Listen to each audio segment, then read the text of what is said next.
आज भने हामी बनाउने छौं सिस्नुको फुलको झोलको रेसिपी र वेलकम टु एसबीसी किचन।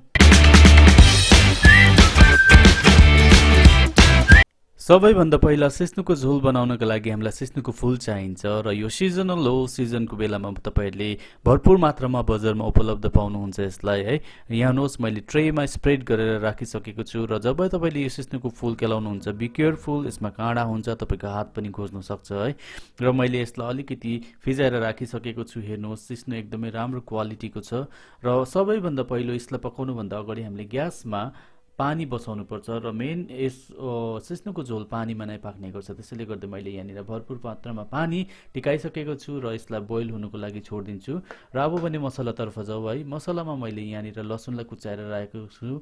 यहाँ एकदमै बेसिक मसलाहरुको युज गर्दैछु मैले। लसुनलाई अगाडि कुचाएर राखेको छु र अब भने मैले ट्रेमा स्प्रेड गरेको सिस्नुको फूलमाथि अलिकति आटा दलेर यसलाई अझै मार्ने छु र यसको जति पनि सिड्सहरु छ निक्लेर आउनेछ।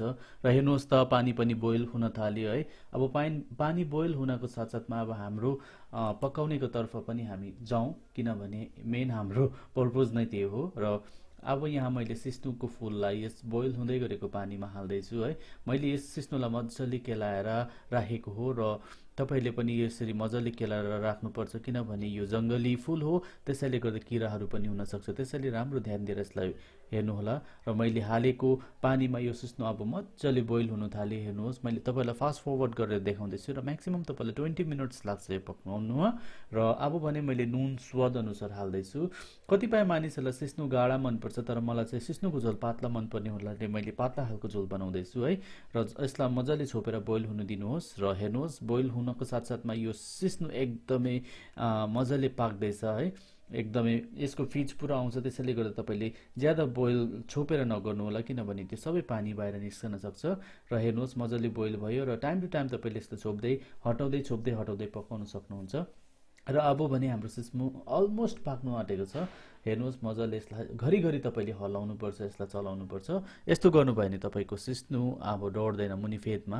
अब तपाईलाई जब लाग्छ कि यो सिस्नु मजाले पाकिसक्यो, यदि तपाईकोमा फिर्के छ भने तपाईले फिर्केले घुमाउन सक्नुहुन्छ। यदि छैन भने तपाईले विस्करले पनि ह्यान्ड विस्करले पनि यसलाई मजाले यसरी फिट्नुहोस्। मैले फिटेको जस्तो ल हेर्नुहोस् त हाम्रो सिस्नु पनि अब हेर्दा रेडी भइसक्यो। मैले चाहिँ यतिको पातुलो बनाएको छु। तपाईलाई कतिको गाढा मन पर्छ त्यो आफ्नो हिसाबले खानु होला।